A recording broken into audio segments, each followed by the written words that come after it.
Hello everyone, welcome back to my channel, That Model Railway Guy, and welcome to another TT120 model review. Last time out I was looking at a steam engine, where today it's going to be diesel power all the way as I check out the new Class 43 from Hornby, also known as the HSTs. Before we go any further though, I do just want to say a quick thank you to the Model Centre, our sponsor for today. More about them later on though, as right now we have a lot to dive into with this model. So the HSTs have been out about a month or so now, and I would say that these have been the biggest release for TT120 since Hornby's initial launch. Taking a look at the specs, these models were released back in March of this year, and obviously I've gone for the version in the Intercity Executive Swallow livery. In this set you get a powered motor car and a dummy car, both of which have a Next 18 decoder socket as well as directional lights and cab lighting too.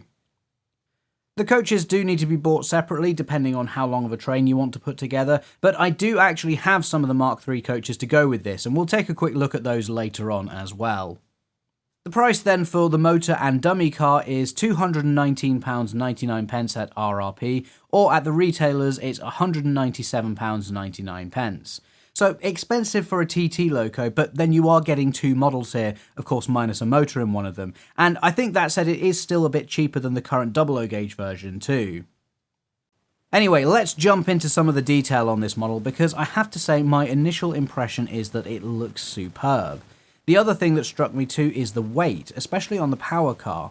Obviously being a diesel, there's a lot more space in the body for a nice chunky weight, and that's really going to help this model pull nice long trains without any issues, so already off to a great start. As you can see, the livery is just fantastic. I've always had a soft spot for the Intercity Swallow livery. This is where my mind goes immediately when I think of an HST, and yeah, it seems Hornby have done a really great job on the decoration here. We've got the different coloured stripes along the front, all really nicely reproduced, and the edges are nice and sharp too. Then up by the nose we've got the number and the info panels too, really tiny printing there, but again reproduced very nicely. On the power car we've actually got the name printed nicely on the side there too. That is completely legible, and also it's worth mentioning that in the detail bag we actually get etched versions of this nameplate too, which is a nice little touch, especially in TT. Looking at the underframe, there's lots of nice detail around the power bogies. Most of this is moulded, but it's still nice to have something here all the same. I have to admit though, the wheels look great. That's not something that often stands out to me, but it really does here.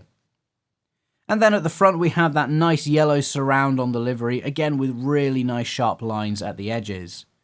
The front windscreen also has a very tiny separately fitted wiper too, and you may also just be able to see behind that we do have some cab detail inside too. That will hopefully be a bit more obvious when we test out the lighting later on. Speaking of lights, we've also got the directional lights below the window too, which display both white and red depending on the direction of travel of course. No sprung buffers or actually any buffers at all on the HST as per the prototype. There also isn't a coupling here either, seeing as this would either be the front or the back of the train. I suppose that might be a bit of a shame for anyone wanting to recreate a failed HST set being hauled by something else, but I think those people will probably be in a minority to be honest. Most of us are going to run this as a complete set. And something else that really impressed me was the separately fitted handrails on either side of the door.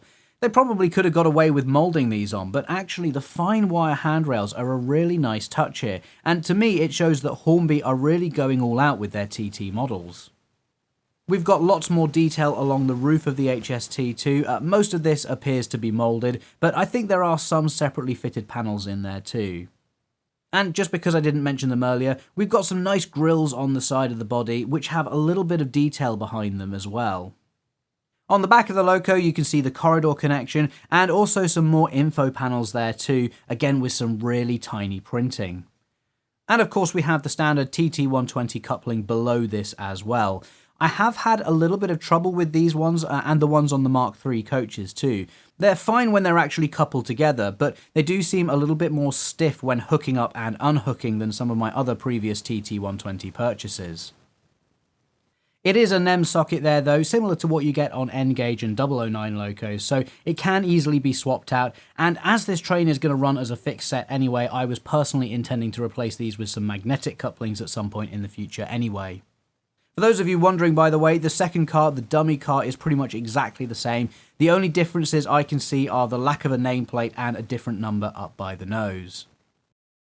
So that's the power car. Let's now take a very quick look at the Mk3 coaches, since that's what most people are going to be running these with.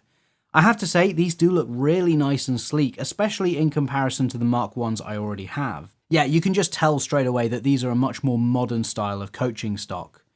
Once again, the printing is fantastic, the lines are all nice and sharp, and importantly, the colours match the power cars too, so these will work really nicely as part of a train together. Because these coaches are so streamlined, we don't have much actual detail to look at on the underframe, but there is some really nice printing here that is really well done considering how small it is. Again, there's nice detail around the bogies too, and of course we've got those silver wheels again. The detail around the doors are really quite nice too, especially some of the printing here, and on this coach in particular we also have the guard's cabin at the other end, which is a nice variation in the tooling. There's no lighting in these coaches, but seeing as the windows are slightly tinted anyway, I don't think there would be much point.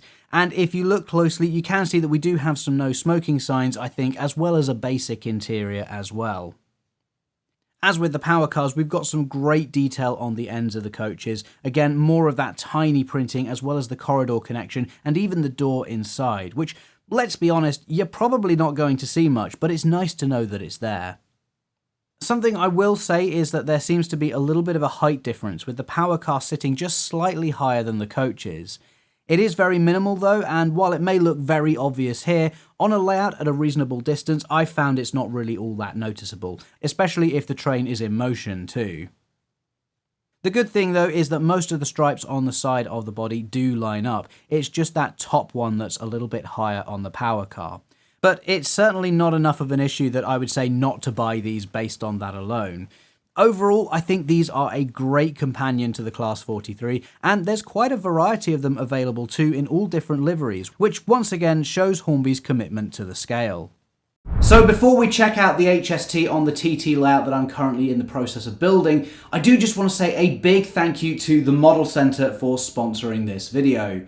TMC, if you don't already know, are one of the retailers that stock Hornby's TT range, so if you like the look of the HST already and you fancy picking up one yourself, well, I definitely recommend going to the Model Centre. They've got all the TT120 stuff on their website, themodelcentre.com. That includes the Pico range too, so yeah, really everything you need to start building a layout. Now, something I have done to this HST set is fitted HM7000 sound decoders to both of the end cars, and I thought before we get it running it would be a good idea to check out all the sounds and all the lighting functions too, just in case that's something that interests you. So let's check that out now.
So I don't know about you, but I'm really impressed with this HST from Hornby.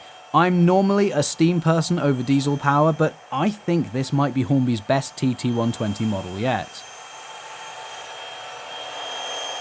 It looks fantastic running as a 3-coach set, and because of the smaller scale, it doesn't dominate the space in the same way it would if this were a 00 gauge HST. It's a really smooth runner too, partially helped by all that weight in the power car, but yeah, it's probably the best running TT Loco I've got so far, as well as being up there for the best looking too. I do like the sound I've fitted to this model with the HM7000 decoders too. Having loaded the HST sounds onto them, it does add another layer of detail to this model, and I love that you hear the sound twice, once when the power car goes past and then a second time when the trailer goes past you as well.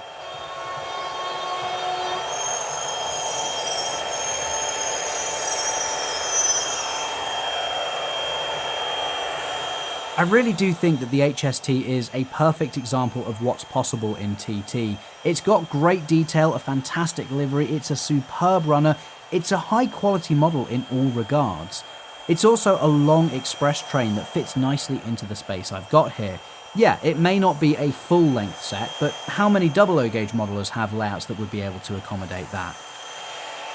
In my opinion, this model really does show that Hornby's commitment to TT120 is no joke, and I can see this being a very popular release. It's fantastic to have it blasting around the layout here. I've absolutely loved taking a look at the HST today, and I think it's going to be a very long time before I get bored of running it. But let me know what you think down in the comments. Is this Hornby's best TT release yet? Do you think the best is still to come? After all, they've got a few more Locos on the way this year, so perhaps this is just the start of better things to come. Anyway, that's it for today's review. If you haven't already, please do subscribe to the channel and you can get more TT focused videos like this, including the build process of the layout that you can see on screen at the moment. But that's it from me today. Thank you so much for tuning in everyone, and I'll see you in the next video. Bye!